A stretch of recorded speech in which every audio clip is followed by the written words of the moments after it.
Have you seen this? Bill Maher's falling out with the modern left has been a consistent theme with him in the past few years, but in the conversation with Jordan Peterson, I think we found out that there's still some residual ideas that hadn't thought through when Jordan put a simple question: when does the left go too far? There's so many tangents to this that I need to talk about, but subscribe to the channel and take a look at this before we get into it. You've been standing up to the woke mob more and more. Of course. And so what's been the consequence? Not many people are doing that. No, you're right. Well, the consequence is some people left the building.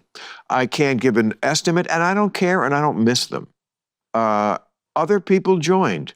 Like, there's a lot of people in this country who are tired of the hate and the hating, and I am one of them. I don't want to hate half the country, and I don't hate half the country. I would never vote for Trump, and I think he's an abomination. And Kamala, do I have to love everything? No. And it's fine. And I thought she was great last night. And I can't be more thrilled that I would put my money on that she's going to win the election. But I don't hold my tongue about what is insane about the other side, because it's not nearly as threatening as not conceding elections, which Trump does not do. So that's where I am on that. The old school liberal in Bill Maher still shines through in moments like this, perhaps a bit tainted by the rough edges of the modern left, but I think the broader point is supported by the stats, because there's no doubt that the Overton window of political discourse in America has shifted farther to the left. Political journalist Kevin Drum did a detailed study on the change in America's political attitudes after the turn of this century, and the results were interesting to say the least. It reveals that on all but two of the most important political subjects, the Democrats have increased their partisanship, eventually skewing the center-right and center-left with them. Most interesting, you see the greatest change in the debate around LGBT and modern gender wars. There's a 40% drop in hyperpartisanship over the idea around marriage equality among Republicans since the year 2000, while over a third of Democrats are now a lot more partisan on the same subject, and it's the same on the issue of immigration, abortion, religion, and guns. In all of this, Bill Maher stood in the same place ideologically while the left abandoned him and moved further away. But just pick out something to signal to the middle of this country we're not as crazy as the super crazies on the far left. Just pick it. That's a sister soldier moment. We don't want to eradicate America. Okay? So Trumpism they will find someone. They will find another Trump. It's not really just him. As long as there's things that scare them about the things you've gotten in trouble with, gender, and the hysterics about racism, not that it isn't a real thing, but all this, freedom of speech issues, parenting issues, all these things that really scare them. And again, not completely without justification. Well, there's plenty of reason to be scared of the radical left. That's what I'm saying. Until you take care of that problem, they will always come up with a Trump. So that's it. I spent 5 years working with Democrats, trying to pull them to the center. And I had a lot of behind-the-scenes conversations with people, virtually none of them public, because virtually no one would talk to me publicly. Are we talking about politicians? Yes, and many of them. And I asked them all, on the Democrat side, I asked them all the same question, purposefully. And I asked this to RFK too. When does the left go too far? Because obviously the left can go too far. And none of them would answer. And so, really? Not one. Dead serious. In private? In private as well. We've seen that way too often, and you know why? Perhaps left-wing philosophies have a blind spot that even they don't realize. It's that standing up for the oppressed minorities and the working class is not an idea that seems like it can be taken too far. How can you take a virtue too far? And I almost don't blame many people on the left for demarcating that line, because it certainly is a hard line to draw at first glance. But that's also exactly why it's so necessary to draw that, because otherwise it becomes a slippery slope that lands us in a terrible place that we've already seen in history. It's when standing up for the oppressed becomes a way to tear down the systems that supposedly oppress them. It's when a call for representation morphs into a dogma of diversity where merit is sacrificed, and it's when some communist-sounding notion of equity gives you the license to pull down more successful people to achieve equity of outcome. To Bill Maher's credit, he at least understands where these concerns are coming from when they're spilled out in this way, but there's still clearly a long way to go before he realizes that he may be standing as one of a few championing old-school progressivism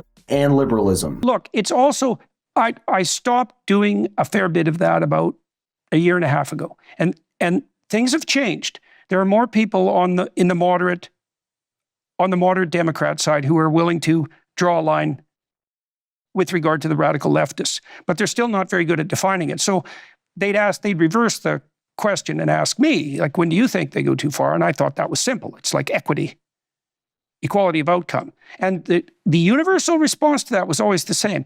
Oh, they don't really mean that. Well, it's like, yeah, they do. To be fair, it is more complicated than just that. Equality, meaning equality of outcome, I believe in that too. Equity is what they changed it to, a lot of people on the far left, and Biden went along with all of it, means no, some people started out not from the same place, so we should make an effort to redress that.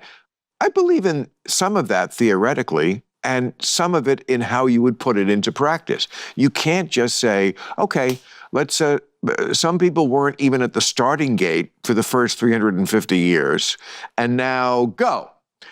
Of course, there's going to be remedial, I think, things that we can do, and we're doing many of them. We're doing some of them anyway.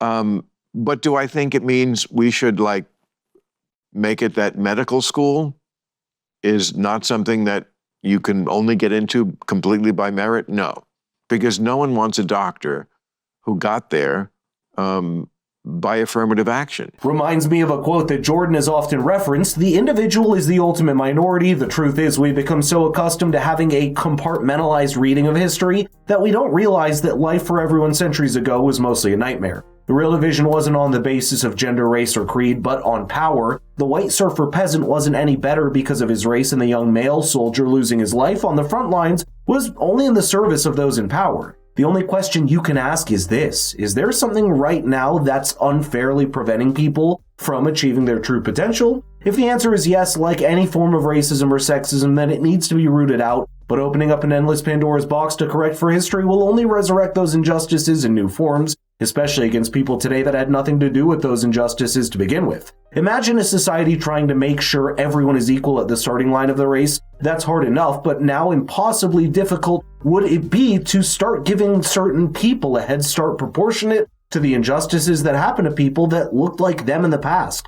That's what the modern far left has become, and it's only doing more damage. I guess this is one of the things that probably tilts me in the more conservative direction, and partly as a social scientist, is that well-meaning interventions seldom have the outcome that's designed.